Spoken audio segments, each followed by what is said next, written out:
Welcome back to One Guy, One Course, One Disc. We are here in Prince George, Virginia, checking out the Pine Valley at Scott Park Disc Golf Course. The disc we're using today is going to be the Infinite Discs Maya. It is an 11.5 -3-1. So let's take a look at the course and the disc. Hole 1 is a 350-foot left to right shot around this baseball field. There is the Mando left, which is the fence. So just throw something out wide, let it crash back left, or throw it left, crash back right.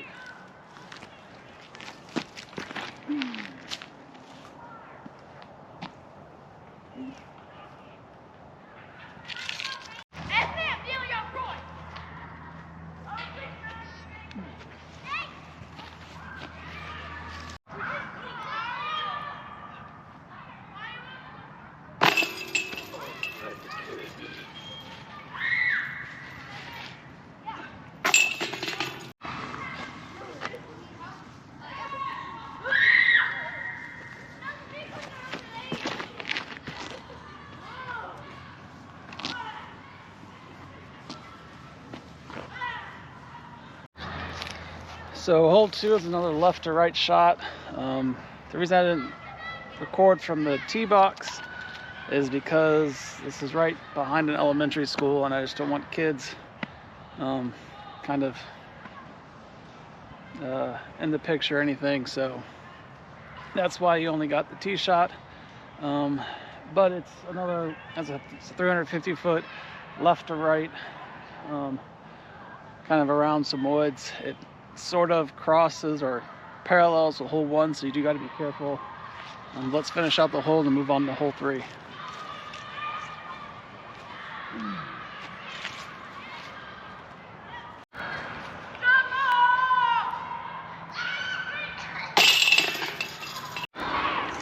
So hole 3 I'm not sure about, but it's 141 feet to this tree here, then it turns to the left. So I'm gonna throw it out there and see kind of what happens from there.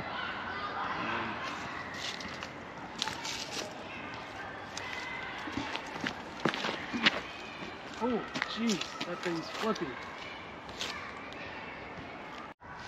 Alright, so I went back into the rough.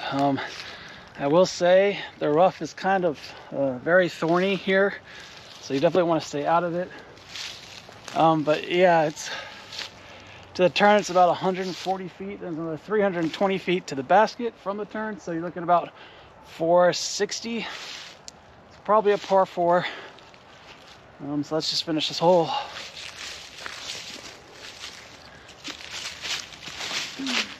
Oh, now you don't turn? Ugh.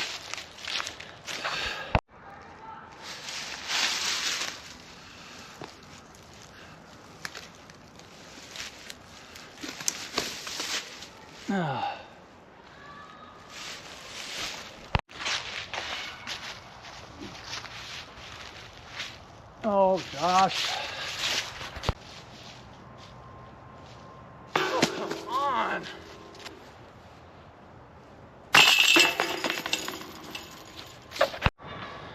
Hole 4 is a 289-foot par 3. It's going to go downhill 7 feet. You got to go about 50 feet, then it turns to the right, then go straight the rest of the way. So this first shot is a little difficult. Hopefully I don't hit any early trees.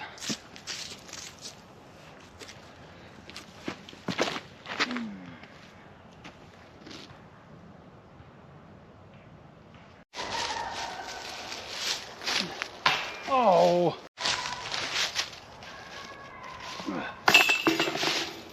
Hole 5 is a 287-foot par 3. It bends to the right and then cuts back to the left at the last second. It's about 150 feet straight. So not really sure how I'm going to throw this, but see if I can get something to stall out.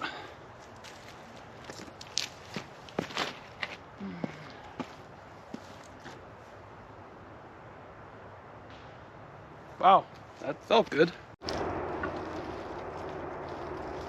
Oh. Hole 6 is 317 feet dead straight. Yeah, it's probably one of the easiest looking shots, but one of the hardest shots to actually do in disc golf, especially with something that's super flippy like this. So let's see if I can get somewhat close.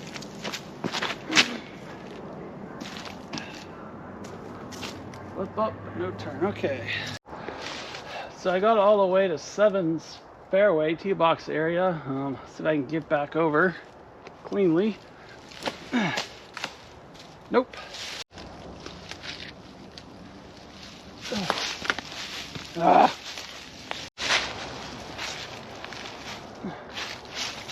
Ooh. Hole 7 is a 261 foot left to right shot. Once again, feel like this has been kind of the norm for this, but looks like it goes downhill slightly.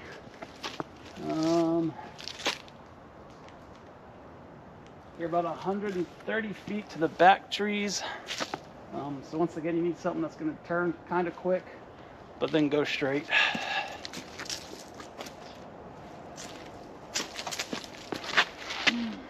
Not enough. Dang it.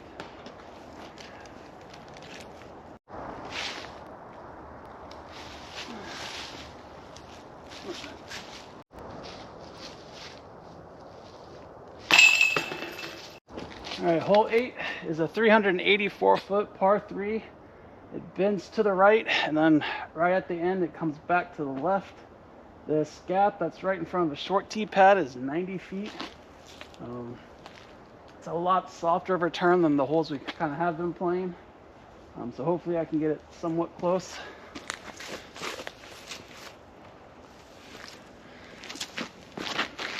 Well, of course, I got to get the disc up.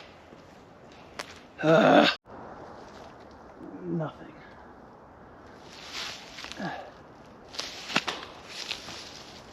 So something you can't see from the tee, but you got these two trees that are in the middle of the fairway.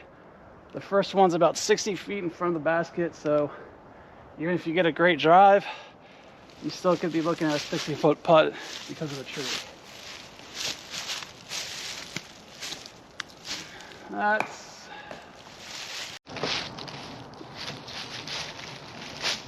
Oh, get down.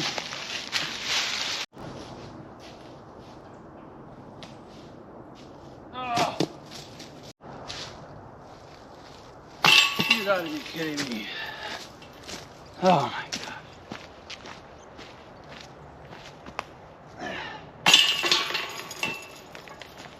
That right there is why I do awful in tournaments. Hole 9 is a 369 foot par 4. I think it's mainly a par 4 from the longs because it's just a ridiculous shot shape. This tree here in the middle is at 85 feet, and there's another tree that's in front of the short tee pad. That's about 120 feet. But it's, you know, something you gotta go left or right and cut back hard to the left. This disc is horrible for this shot. So hopefully I can just get it up to that second bend. Have somewhat of a look.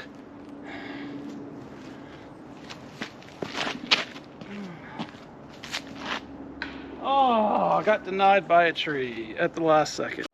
So you're gonna throw about 210 feet off the tee to get you right into this mouth of the turn. Anything short, it's gonna be something high hyzer, maybe a backhand or a, well, if you're right-handed, a backhand or a forehand turnover. So yeah, the further you can get, it's definitely better. Let's try the forehand. See what I can do. Oh, that was awful.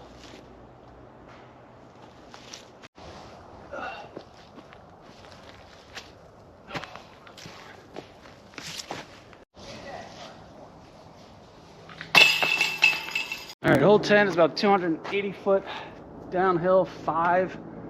It's a left to right. The only problem is there is a slight bump out on the left side off the tee. So let's see if we can get something to go around that and hopefully not wind up right in the trees. Oh, yeah.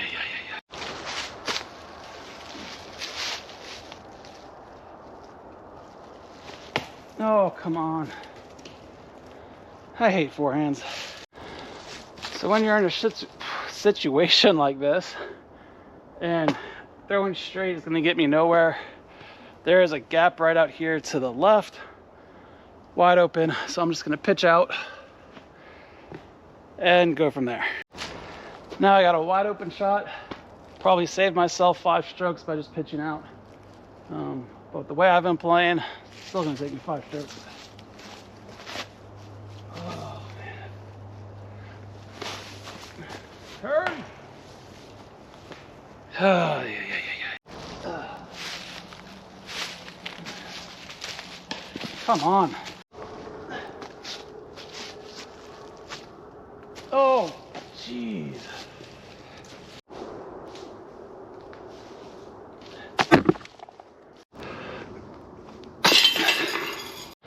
Hole 11 is a 279-foot par 3 that's going to go right to left. It's about 180 feet to those back line of trees. So something that you can keep going fairly straight and then finish right. This one may be a little tough. Of course, you got to get it down the fairway first.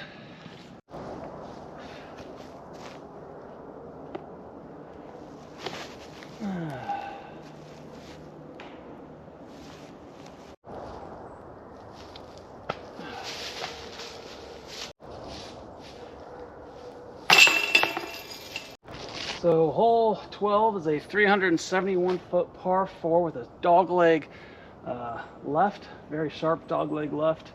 So you're going to want to get to about 170 feet is where the turn starts. Honestly, I think just getting to that corner is your best bet.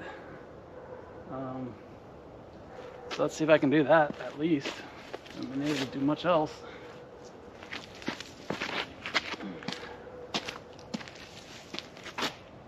Hey, what a kick. So this is just after that turn. As you can see, getting to it is kind of important to get this wide open fairway. It does cut back to the right. So it's kind of tucked in the woods some. And we've seen how good my forehand has been, so I don't expect much from this. Okay.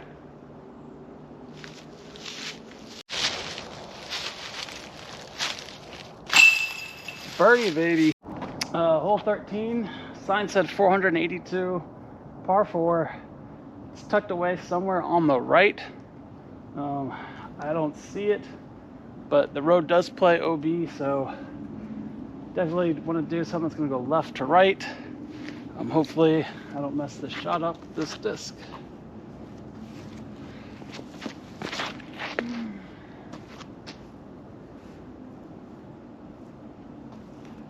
So it's still hard to see the basket obviously from here, but it's tucked away in the right, just before this tree time entrance. I'm not exactly sure what that is. So just another outline that it can crash back.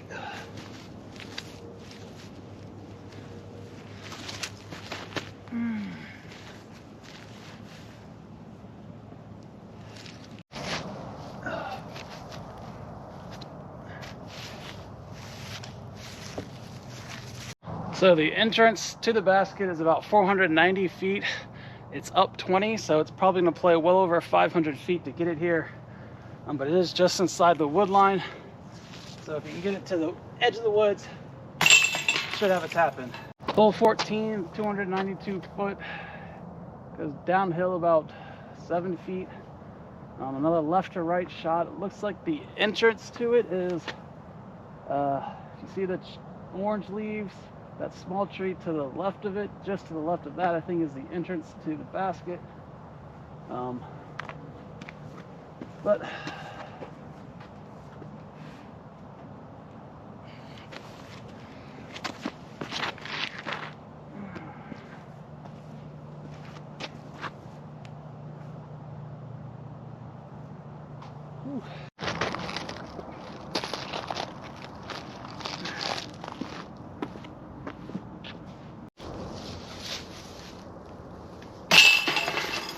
Hole 15 is a 547-foot par 4.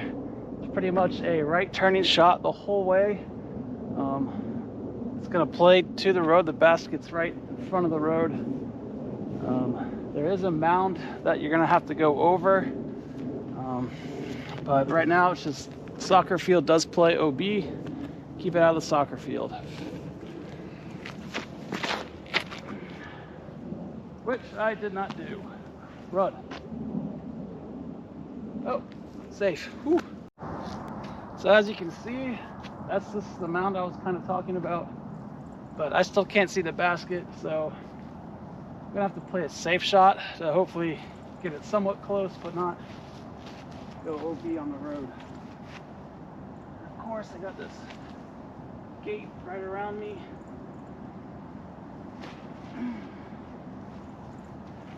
Stay out of the woods. Ah! Huh. Kind of hoping it would hold. Oh.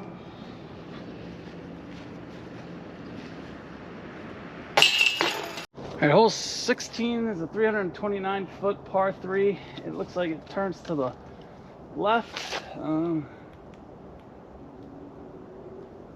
That tree in the center of the fairway is about 155 feet, so you got to be careful of that, obviously. Hopefully not get past this first gap. Oh, that's money. Hope. Oh, hit some. Oh, job.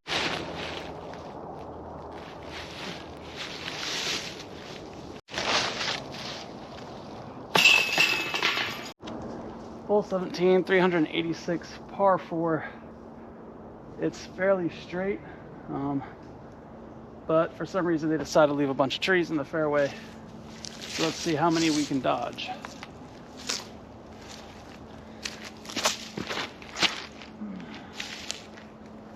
Oh, come back. Oh, I almost got super lucky. Oh.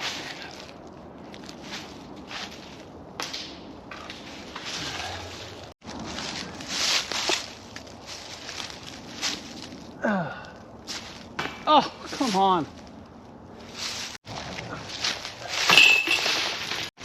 Hole 18. Unfortunately, the short tee sign has a distance, but it basically plays back down the roadway to the parking lot. I'm a big fan of this type of shots, but I think it's a par 4, maybe a par 5. But road is OB.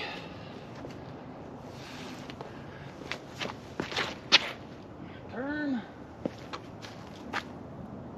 Ah.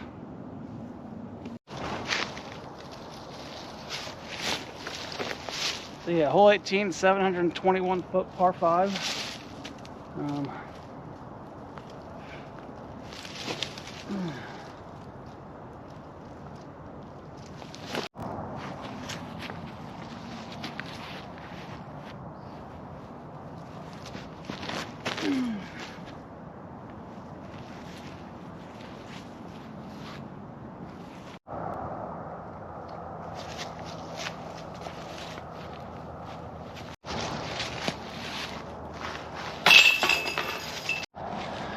So there you have the Maya, Infinite Disc Maya at Pine Valley at Scott Park in Prince George, Virginia. As far as the disc goes, I actually really love this disc. I don't put anything above a 9-speed in my bag because I just can't throw it. As you saw, I was getting good turn on it. And I was actually flying a good 300 feet consistently, which for me is unheard of. So I really like this disc. I'm probably gonna put it in my bag. As far as the course goes, I have mixed feelings about it. I mean, I love the lines. They were definitely challenging. It forced you to throw certain lines. The fairways were open, but they weren't too open to where if you made a little mistake you were fine, but it still punished you. The rough, even though it's not grown in, there's a lot of little pine trees that really can mess with your getting out of the rough. So it has a good mix of openness, but also tight, not tight, but fairways that make you be somewhat accurate. The layout I'm not a huge fan of. There's a lot of just back and forth paralleling fairways, a lot of right next to roads, or some of those last holes we're playing around a soccer field. So I mean, I understand parks are trying to use the land they have, but also at the same time, I don't like it when you put people in danger of a flying disc. So it's definitely a hard balance. The signage could be better. There are some holes where you will get turned around, so definitely you're going to want U-disc. And some of the holes do play near a school, so just be careful if you're out here doing stuff that you may not be able to do on school property. But all in all, I think it's a good course. It's definitely worth coming to check out. It's great for practicing your lines. But until next time, off to the next course.